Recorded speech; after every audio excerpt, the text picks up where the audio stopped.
Hello guys, कैसे हैं आप सब लोग। होप करती हूँ कि अच्छे होंगे। तो जैसा कि हमने कम्युनिटी पोस्ट डाली थी और उस पे सबसे ज्यादा कमेंट वन स्टेप डोंगुआ के लिए आए थे, लेकिन अभी उसका नया सीजन नहीं आया है और सेकंड नंबर पर टेल्स ऑफ हर्डिंग गॉड्स डोंगुआ के लिए कमेंट्स आए थे। इसलिए आज से हम स्टार्ट करने जा रहे हैं टेल्स ऑफ हर्डिंग गॉड्स। तो चलिए शुरू करते हैं।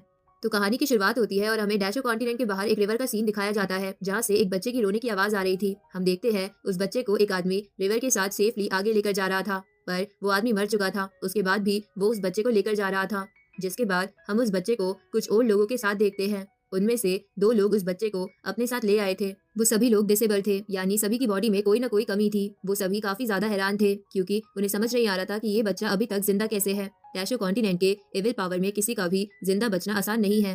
तभी उनमें से एक एल्डर, जो बोल नहीं सकते, वो उस बच्चे के लॉकेट की तरफ इशारा करते हुए समझाने की कोशिश करते हैं कि इस लॉकेट की वजह से वो अभी तक जिंदा बच पाया होगा, क्योंकि ये लॉकेट बिल्कुल डैशो कॉन्टिनेंट में मौजूद स्टैचू जैसा है, जो एविल पावर को अटैक करने से रोकता है। वो बच्चा काफी ज्यादा रोने लगता है, जिससे एक एल्डर को गुस्सा आ जाता है और वो उस बच्चे को फेंक देता है। पर एक दूसरे एल्डर उसे पकड़ते हुए कहते हैं कि वो सब लूजर्स हैं और उनका यहाँ खुद रहना इतना मुश्किल है, इसमें वो एक बच्चे को कैसे रख सकते हैं। उसके बाद सभी डिसाइड करते हैं कि वो इस बच्चे को किसी को दे देंगे, लेकिन तभी वहाँ ग्रैंडमा शो आ जाती है और बच्चे को लेकर कहती है कि उनके पास काऊ है, जिसकी मदद से वो इसे दूध पिला सकती है और बच्चे को पालने के लिए उन्हें किसी की मदद नहीं चाहिए। आगे ग्रैंडमा उस बच्चे को विलेज चीफ के पास ले जाती है और वो सारी बात जानकर कहता है कि पहली बार उनके विलेज में एक हेल्दी बच्चा आया है, इसलिए वो यहाँ रह सकता है और ग्रैंडमा उसका नाम शिन रखती है।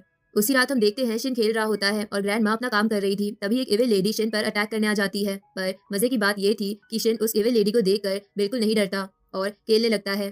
पर उस इविल लेडी के अटैक करने से पहले ग्रैंडमा अपने मैजिक से उस लेडी को पकड़ लेती है और उसका मुंह भी सील देती है। अब सभी एल्डर्स मिलकर किसी तरह शेन को पालने की कोशिश कर रहे होते हैं, पर शेन अभी इतना छोटा है, फिर भी वो विलेज में अकेला घूमने निकल जाता है और बहुत सारे एविल एनिमल्स उसके ऊपर अटैक करते हैं, पर उसे फिर भी कुछ नहीं होता। यहाँ तक कि शेन को एक चील पकड़ कर ले जाती है और शेन उसे भी आसानी से बच जाता है। ये सब देखकर सभी एल्डर्स काफी ज्यादा हैरान थे। देखते देखते अब शेन पहले से काफी बड़ा हो चुका था और अब भी कोई चीज उसका कुछ नहीं बिगाड़ सकती। हम देखते हैं शेन जंगल में मेडिकल हर्ब कलेक्ट कर रहा होता है। तभी एक स्टैचू की वजह से वहाँ का माहौल चेंज होने लगता है और सभी पत्थर हवा में उड़ने लगते हैं। ये देखकर शेन वहाँ से भाग जाता है। उसके बाद वो एक स्टैचू के टॉप पर पहुंच जाता है और वहाँ से हवा में एक पत्थर फेंकता है, जो तैरकर हवा में गायब हो जाता है। शेन ये देखकर काफी खुश होता है और वहाँ आराम करने लगता है। तभी आसमान में काफी बड़ी स्पिरिट आ जाती है। शेन काफी चौंक जाता है और जब अपनी आंखें खोलता है, वो अपने आप को ग्रैंडमा के पास पाता है। ग्रैंडमा शेन को डांटने लगती है कि उन्होंने कितनी बार कहा है कि रात होते ही वो घर आ जाए, पर वो मेडिकल हर्ब कलेक्ट करके वहीं सो जाता है। अगले दिन शेन विलेज चीफ और एक एल्डर के साथ कहीं जा रहा होता है। तभी वो विलेज चीफ से पूछता है कि क्या सच में रात होने के बाद यहाँ एविल चीजें आने लगती है और असल में वो है क्या। विलेज चीफ जवाब देते हैं कि जब तक उनके विलेज में वो स्टैचूज हैं, कोई उनके ऊपर हमला नहीं कर सकता। तो शेन पूछता है कि ये स्टैचू क्या है। अब विलेज चीफ शेन का मुंह बंद करते हुए कहते हैं कि उनके डैशो कॉन्टिनेंट के बहुत सारे सीक्रेट हैं और शेन जितने ना जाने उतना सही होगा। फिर शेन अपनी काऊ न्यू के साथ जाने लगता है। शेन के जाने के बाद वहाँ ग्रैंडमा आती है, जो काफी परेशान लग रही थी, क्योंकि अभी तक शेन की पावर अवेकन नहीं हुई थी और अगर ऐसा हुआ तो शेन यहाँ एविल पावर के बीच कैसे जिंदा रहेगा। और साथ ही उन्हें डर था कि कहीं शेन सच में एक आम इंसान ना हो। दूसरी तरफ शेन अब भी एविल पावर के बारे में सोच रहा होता है और एक स्टैचू को देखने लगता है। रात होने लगती है, तभी न्यू अचानक से डर कर भागने लगती है, तो शेन उसे रोकने की कोशिश करता है और न्यू के पीछे पीछे जंगल के बीच पहुंच गया था। तभी शेन को एक लेडी की मदद के लिए चिल्लाने की आवाज आने लगती है। शेन देखता है वो आवाज तो न्यू में से आ रही है।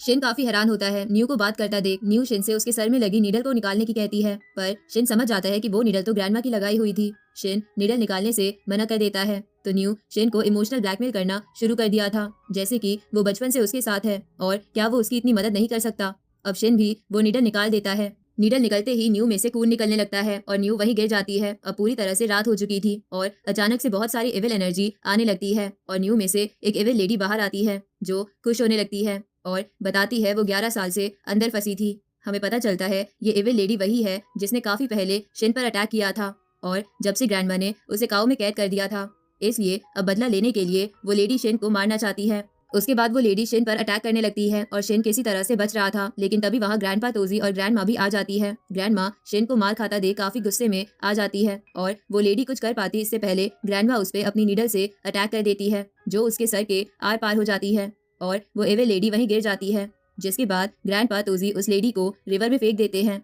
उसके बाद ग्रैंडमा शेन को घर चलने के लिए कहती है, क्योंकि आज का दिन उसके लिए काफी खास होने वाला है। उसी रात सबके जाने के बाद हम कुछ अनजान लोगों को देखते हैं जो उस एविल लेडी की बॉडी को देखकर बात करने लगते हैं कि यहाँ जरूर डीमन क्लैन के लोग रह रहे हैं और उन्हें उन सभी को खत्म करना होगा। असल में ये सभी डैशो कॉन्टिनेंट के डिसेबल लोगों की बात कर रहे थे। जिसके बाद हम देखते हैं सभी एल्डर्स ने कुछ लेजेंडरी स्पिरिट्स के डिसेंट्स को पकड़ा हुआ था, जिन्हें देखकर शेन डरने लगता है। पर सभी एल्डर उन डिसेंट्स को मार देते हैं और उनके ब्लड को इकट्ठा करने लगते हैं और बताते हैं ये शेन की पावर अवेकनिंग में मदद करने वाला है। जिसके बाद ग्रैंडपा लॉन्ग अपने पेंटिंग मेथड का इस्तेमाल करने लगते हैं और उसके बाद ग्रैंडपा याओशी उन डिसेंट्स के ब्लड को रिफाइन करने लगते हैं। अब विलेज चीफ शेन को बताते हैं एक ह्यूमन बॉडी में 7 डिवाइन ट्रेजर होते हैं, पर वो बैरियर में लॉक होते हैं और ह्यूमन को खुद वो बैरियर तोड़ना होता है। इसके बाद एल्डर्स बताते हैं कि सभी के पास अपना अलग स्पिरिट बॉडी होती है और वो सभी शेन को अपनी स्पिरिट बॉडी दिखाते भी हैं। तभी ग्रैंडपा याओशी ब्लड को रिफाइन करके कप में डाल देते हैं और शेन को बताते हैं कि अगर उसने किसी एक स्पिरिट बॉडी को भी मास्टर कर लिया तो उसकी पावर अवेकन हो जाएगी। शेन एक एक करके सभी ब्लड को पी लेता है, पर उनसे उसकी पावर अवेकन नहीं होती। सिर्फ किसी ब्लड से उसे करंट लगता है या किसी से उल्टी का मन होता है। सिर्फ आखिरी वाले से उसके पेट में दर्द होने लगा था। सभी काफी उदास हो जाते हैं और उन्हें लगने लगता है कि शेन सच में एक नॉर्मल बच्चा है। अब किसी को समझ नहीं आ रहा था कि अब क्या करना चाहिए, क्योंकि वो सभी बूढ़े होते जा रहे हैं और उनके मरने के बाद शेन एक दिन भी यहाँ सरवाइव नहीं कर पाएगा। सभी इसी बहस में लड़ने लगते हैं, पर विलेज चीफ उन सभी को बताते हैं कि शेन के पास एक ऐसी बॉडी है जिससे वो सिर्फ एक नहीं बल्कि कई स्पिरिट्स की पावर इस्तेमाल कर सकता है। ये सुनकर सभी खुश होने लगते हैं और चीफ बताते हैं कि ऐसी बॉडी वाले की पावर अवेकन करने के लिए स्पिरिट्स का ट्रू ब्लड लाना होगा। सभी ये सुनकर काफी खुश दिख रहे होते हैं, पर सिर्फ याओशी के चेहरे पर खुशी नहीं दिख रही थी। आगे हम थोड़ी देर बाद का सीन देखते हैं जहाँ याओशी विलेज चीफ के साथ होते हैं और याओशी पूछ रहे थे कि उन्होंने सबके सामने झूठ क्यों बोला कि शेन के पास यूनिक बॉडी है। विलेज चीफ बताते हैं कि उन्होंने ये झूठ इसलिए बोला ताकि बाकी सभी उम्मीद ना खो दे और शेन को ट्रेन करते रहे।